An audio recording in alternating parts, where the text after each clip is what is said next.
माँ प्यारी को मिसरी से प्यारो नाम हमारी राधा रानी को। मिसरी से प्यारो नाम हमारी राधा रानी को।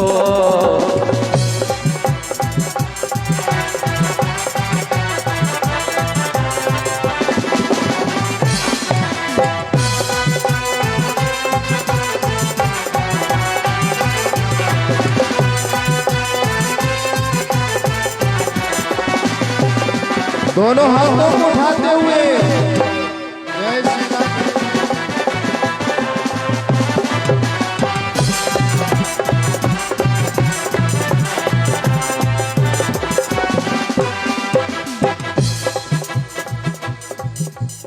राधा रानी को हमारी श्यामा प्यारी को। राधा रानी को हमारी श्यामा प्यारी को। राधा रानी को हमारी श्यामा प्यारी को। हो राधा रानी को हमारी श्यामा प्यारी को। मिसरी से प्यारो नाम हमारी राधा रानी को। मिसरी से प्यारो नाम हमारो राधा रानी को।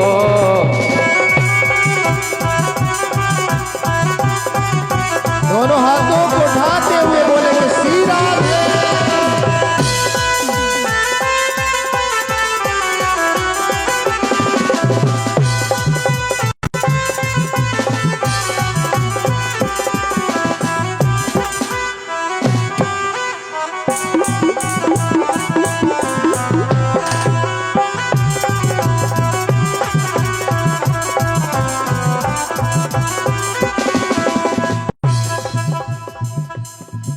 बाबा है ब्रसवान कुंवर जी मैया की रति। बाबा है ब्रसवान कुंवर जी मैया की रति।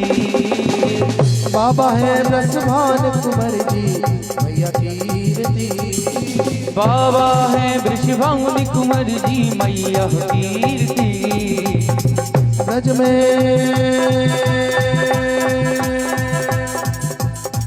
ब्रज में बरसानो धाम हमारी राधा रानी को। ब्रज में बरसानो धाम हमारी राधा रानी को। मिसरी से प्यारो नाम हमारी राधा रानी को। मिसरी से प्यारो नाम हमारो श्यामा प्यारी को।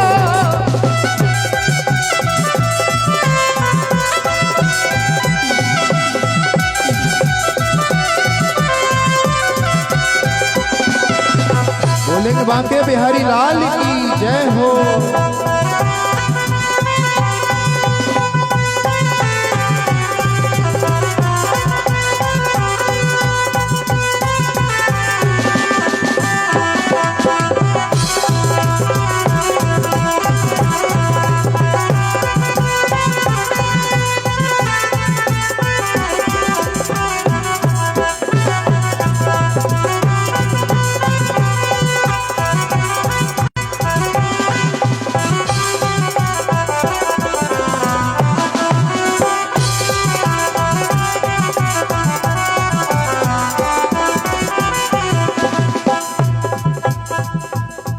तीन लोक 14 भवनों की स्वामी आहू।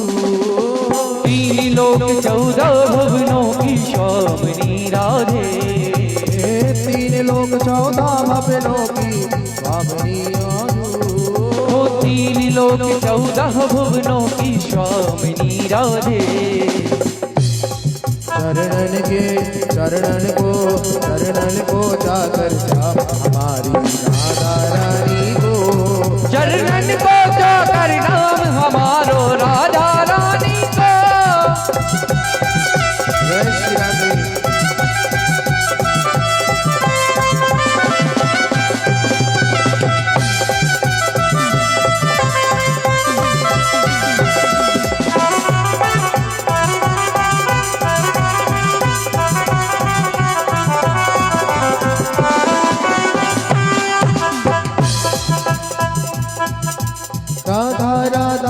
जपने से भव बाधा कट जाती है। राधा राधा जपने से भव बाधा कट जाए।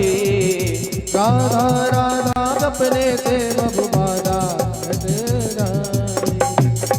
हो राधा राधा जपने से भव बाधा कट जाए। भव बाधा कट जाए, बाधा कट जाए। भव बाधा कट जाए, तेरी स्वाद बाधा कट जाए। दुख दूर करने को नाम हमारी राधा रानी को। मिश्री से प्यारो नाम हमारो श्यामा प्यारी को। मिश्री से प्यारो नाम हमारी राधा रानी को।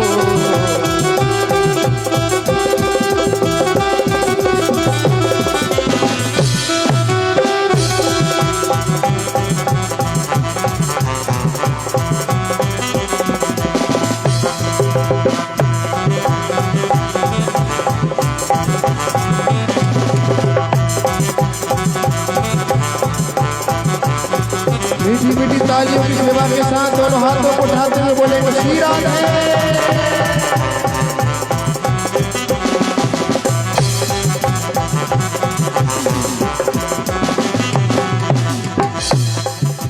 ब्रह्मा विष्णु शिव शंकर सनकादिक ध्यान धरे। ब्रह्मा विष्णु शिव सनकादिक तुमको जय रहे। ब्रह्मा विष्णु शिव शंकर सनकादिक ध्यान धरे। ब्रह्मा विष्णु शिव शंकर सनकादिक जय रहे। गुण गावे तुकाराम हमारी राधा रानी को। गुण गावे विकास हमारी राधा रानी को। मिश्री से प्यारो नाम हमारी राधा रानी को। मिश्री से प्यारो नाम हमारो राधा रानी को।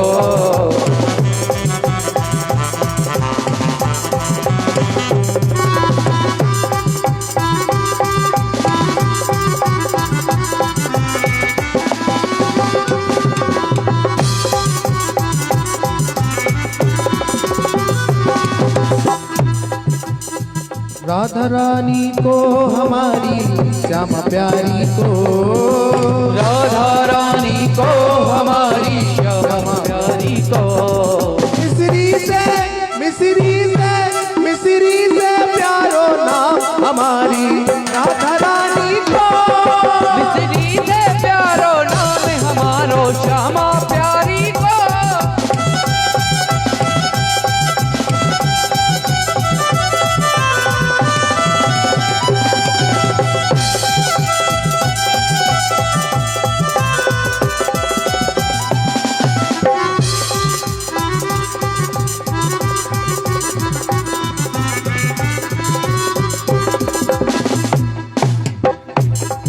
मिश्री से प्यारो नाम हमारी राधा रानी को।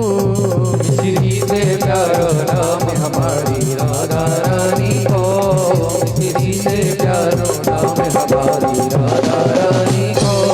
मिश्री से प्यारो नाम हमारी राधा। जय जय श्री राधे। जय जय श्री राधे। बोलिए श्याम सुंदर सरकार की जय। आज व्यासपीठ से आप सभी को आशीर्वाद है। सुदामा चरित्र सुनकर के एवं व्यासपीठ से चावल लेकर के ही आज आप सब लोग जाना, क्योंकि सुदामा जी के चावल साधारण चावल नहीं है। जिस प्रकार की भी गरीबी हो, दरिद्री हो आपके घर में, सब को दूर करने वाले होंगे वह चावल। अब हमारा तो आप सबसे कहना बनता है, तो हम कह रहे हैं। आगे आपकी इच्छा। आज आपको इतना बड़ा सौभाग्य मिल रहा है कि व्यासपीठ का पूजन करने का मौका मिलेगा, है? नहीं तो व्यासपीठ पर आना बड़ा कठिन होता है। और व्यासपीठ से महाराज जी तुम सबको आशीर्वाद देंगे। तो आज सब लोग यहाँ पर आएंगे भी, चावल भी ले जाएंगे। जैसे सुदामा जी भगवान के लिए चावल लाए, अब देखते हैं आप व्यास जी के लिए क्या लाई। सप्तम दिवस कथा तो सुनी, हमें तो वैसे ही कुछ नहीं चाहिए। आप लोगों का मन मिल गया, आप लोगों का स्नेह मिल गया, और हमें क्या चाहिए? प्रेम से बोलिए जय श्री राधे। बोलिए राधा रानी सरकार की जय हो। सुंदर सी कथा है, उद्धव चरित्र। इसके पश्चात हम सुदामा चरित्र में प्रवेश करेंगे। अच्छा, जब भगवान के साथ सभी पटरानियां रहने लगी तो इनके मन में जो सत्यभामा थी उसको अभिमान आ गया। उसको किस प्रकार का अभिमान आ गया? सत्यभामा ने एक दिन नारद जी को पूजन के लिए बुलाया। नारद जी आप आकर के पूजन करें। नारद जी ने पूजन की। अच्छा, पूजन करने के बाद नारद जी को दक्षिणा के लिए कहा। कोई महाराज जी जब पूजन करते हैं तो दक्षिणा तो दी जाती है। महाराज जी आपको क्या दिया जाए?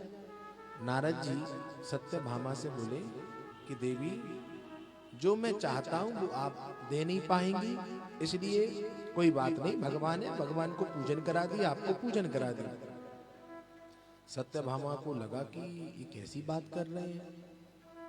सत्यभामा ने कहा कि नहीं महाराज जी, आप जरूर बताएं आप क्या चाहते हैं। बोले कि हम तो भगवान को ही चाहते हैं, क्या आप भगवान को हमें दे दोगी? सत्यभामा ने कहा हम भगवान को तो नहीं दे सकते, हाँ उनके बदले में जो धन होगा हम वो दे सकते हैं। तो नारद जी ने कहा ठीक है, उनके बदले में धन ही दे दो। एक तराजू पर भगवान को रख दो, एक तराजू पर जो धन उनके तौल के बराबर हमें धन दे दो। तो भगवान को तोला जा रहा है। भगवान क्या तुलते हैं? भगवान को रख दिया एक पल्ले पर, दूसरे पल्ले पर सोना चांदी हीरे मोती। कुटहार वालों से कह दिया कि लाओ और भी लाओ, पूरा खजाना रख दिया, लेकिन भगवान हिले तक नहीं। कुंटलों से सोना चांदी रखा गया। अब क्या किया जाए? कुंठलों से, लेकिन भगवान तो हिले तक नहीं। अपने कंगन उतार करके रख दी सत्यभामा ने, फिर भी नहीं हिले। अपनी पायल निकाल करके रख दी, फिर भी नहीं हिले।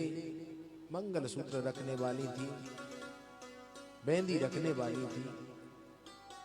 तो रुक्मणी ने कहा दीदी तुम पागल हो गई हो, भगवान को किससे तोलने के लिए चली हो? भगवान तो प्रेम के भूखे हैं। किसके भूखे हैं? भगवान तो प्रेम के भूखे हैं, भगवान तो भाव के भूखे हैं। किसके भूखे हैं? भगवान भाव के। उन्हें भाव से फल चढ़ा दो, उन्हें भाव से पुष्प चढ़ा दो, तो भगवान स्वीकार कर लेते हैं। अरे दीदी, यदि आप तुलसी का एक पत्ता भी रख दोगी तो भगवान तुल जाएंगे। क्या हो जाएंगे? भगवान तुल जाएंगे। लेकिन तुम उन्हें सोना चांदी से तोलने के लिए चली हो। सोना चांदी से भगवान को गलत है तोलना। सत्यभामा को समझ में आया, आंखों में अश्रु आ गए। ओहो, ये तो मुझसे बहुत बड़ा अपराध हो गया। तुलसी का पत्र रुक्मणी ने ला करके दिया है। तुलसी के पत्र से श्री नारायण तुल जाते हैं, तुल जाते हैं। प्रेम से बोला जय श्री राधे राधे। भगवान भाव की भूखे हैं। यहाँ पर हे परीक्षित, भगवान की दशा बिगड़ती है। वो अपनी मैया को याद करते हैं, वो अपने ग्वाल वालों को याद करते हैं, अपने मित्र को याद करते हैं। वह गोपियों को जो उन्होंने वचन दिया था उस वचन को याद करते हैं कि मैंने गोपियों से कहा था कि परसों आ जाऊंगा, लेकिन मैं बरसों में भी नहीं आया। उद्धव आ जाते हैं। उद्धव जी भगवान के कक्ष में पहुंचते हैं और भगवान की जब ऐसी दशा को देखते हैं तो उद्धव जी भगवान से पूछते हैं कि हे प्रभु, आप सम्राट होकर के, आप राजा होकर के रुदन कर रहे हो प्रभु, आप तो भगवान हो, आप तो हर बात को समझते हो, आप तो हर बात को जानते हो, फिर भी आपकी आंखों में अश्रु आ रहे हैं प्रभु। हे उद्धव मोहे ब्रज बिसरत नाही, हाँ वो माँ के प्यार भरे लड्डू, वो गोपियों का प्रेम। उद्धव जी कहते प्रभु, लेकिन आप तो भगवान हो। आज भगवान जी समझाना भी चाहे तो नहीं समझा सकते। आज भगवान जी रुदन करते हैं, उद्धव जी को भेजते हैं, क्योंकि उद्धव जी ज्ञानी तो हैं लेकिन प्रेमी नहीं है, उनके अंदर प्रेम नहीं है। कई लोग होते ज्ञानी तो होते लेकिन प्रेम है ही नहीं है। पता चला अरे साहब इतनी पढ़ाई लिखाई करिए, इतनी पढ़ाई लिखाई करिए, लेकिन बोलते ऐसा है कि कोई बैठ नहीं सकता है। सब बोली का कमाल है कि आप डटी हुई बैठी हो है। अभी आपसे किसी को अभी कुछ कुछ कहेंगे तो आप एक एक करके चली जाओगे, तो बोली का है सब। तो कई लोग ज्ञानी होते हैं लेकिन प्रेमी नहीं होते। उद्धव जी भगवान के कहे अनुसार वृंदावन जाने के लिए तैयार तो हो जाते हैं, लेकिन कहते हैं कि प्रभु मेरी वहां पर बात को कौन समझेगा, कोई पढ़ा लिखा भी है अथवा नहीं है वहां पर। मैं 1 या 2 घंटे से ज्यादा वहां पर नहीं रहूंगा, 1 या 2 घंटे से ज्यादा बिल्कुल नहीं रहूंगा।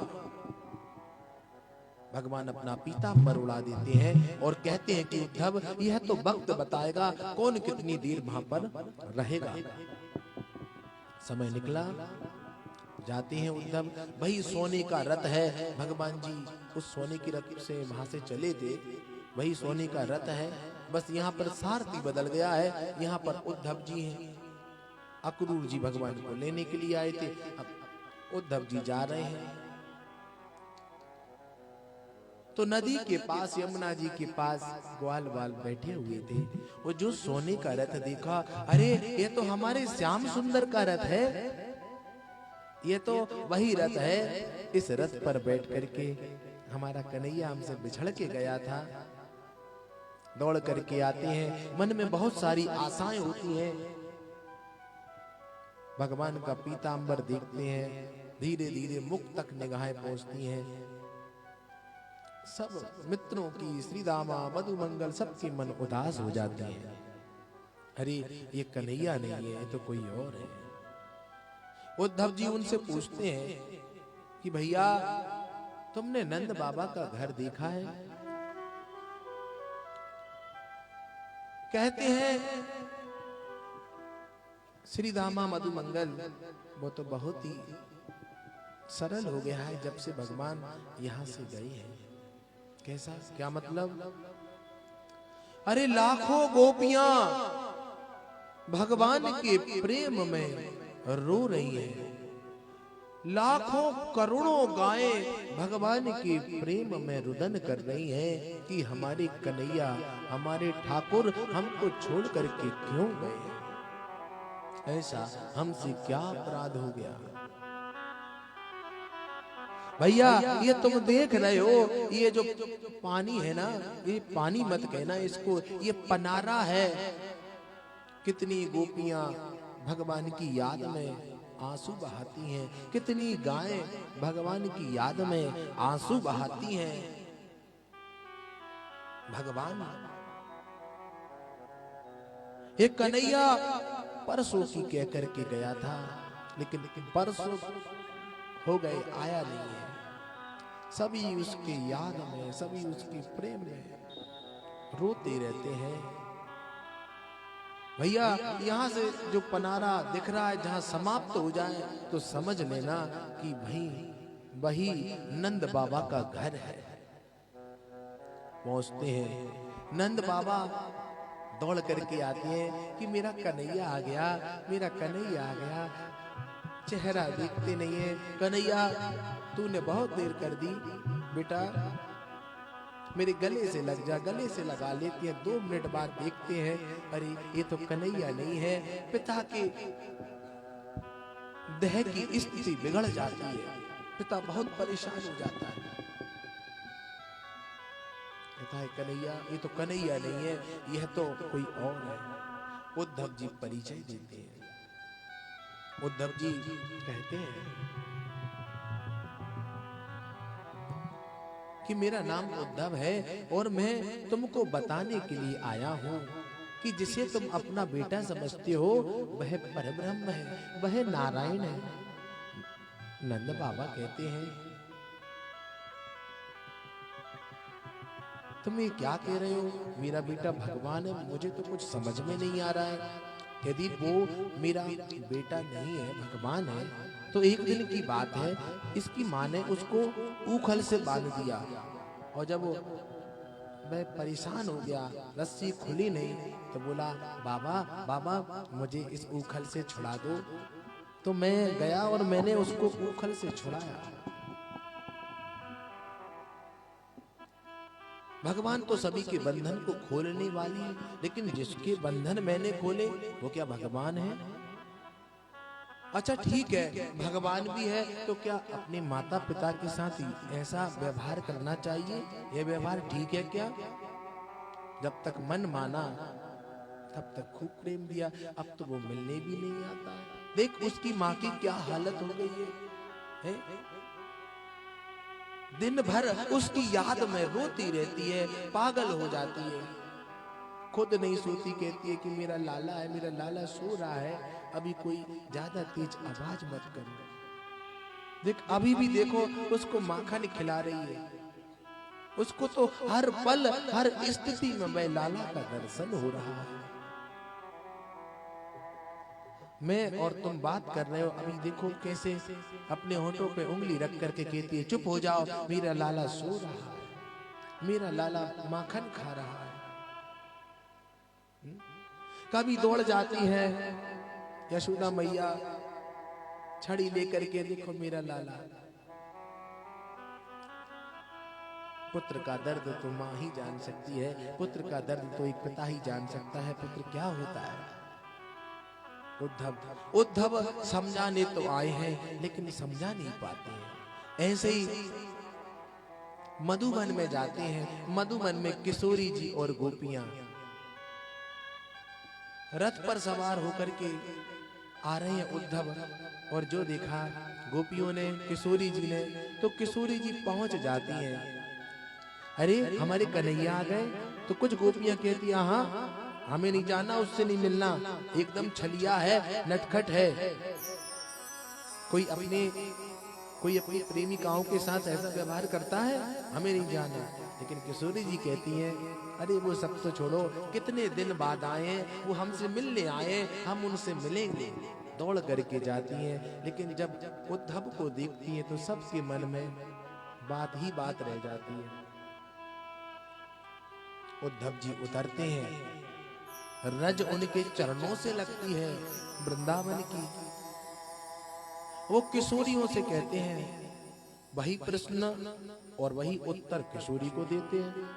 कहते हैं कि तुम जिसकी याद में रो रही हो, तुम जिसका चिंतन करती हो, वो पता है कौन है? वे भगवान है। तो गोपियां कहती हैं अच्छा वह भगवान है, तो भगवान क्या ऐसे होते हैं कि जब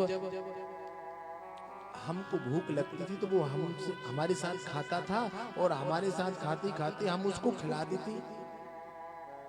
भगवान झूठा तो कभी किसी का खाते नहीं है।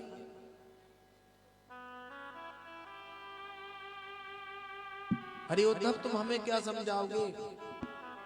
बोले कि तुम, उद्धव कहता है कि तुम मन को हटाओ, तुमने मन है ना पूरा अपना उनमें लगा रखा है।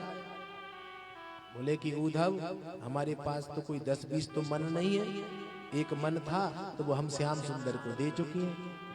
हे उधो मन ना भय 10-20। हे उद्धव हमारे 10-20 मन नहीं है, एक मन था तो वो गया श्याम सुंदर। अच्छा हम समझ गए उस श्याम सुंदर ने भेजा है। उसने ऐसे ही जब हम रूठ जाती थी तो हमें बनाने के लिए आता था, और जब हम मान जाती थी फिर कोई ना कोई लीला कर देता था। किशोरी जी के पास उसी क्षण एक भौरा आता है। भौरा किशोरी जी के अंगूठे पर बैठ जाता है तो किशोरी जी कहते कि हे भौरा तू ही हमारे श्याम सुंदर का पता बता दे, तू ही बता दे। तो भौरा इतने में उठ करके वृक्ष पर बैठ जाता है। तो किशोरी कहती ऐसा ही वो काला कपटी और ऐसे ही काला कपटी तू, एकदम काले के काले, दोनों के दोनों काले के काले हो।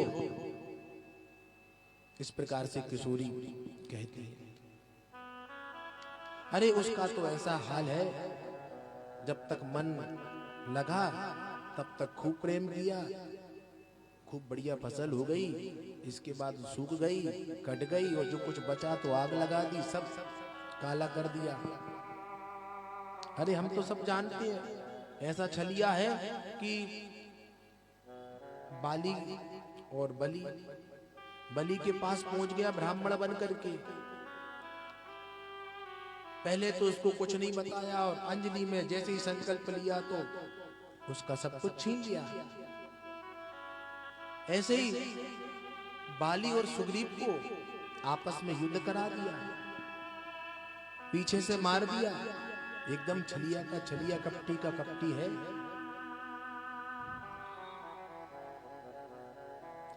एकदम छलिया का छलिया और कपटी का कपटी है। इस प्रकार से कहते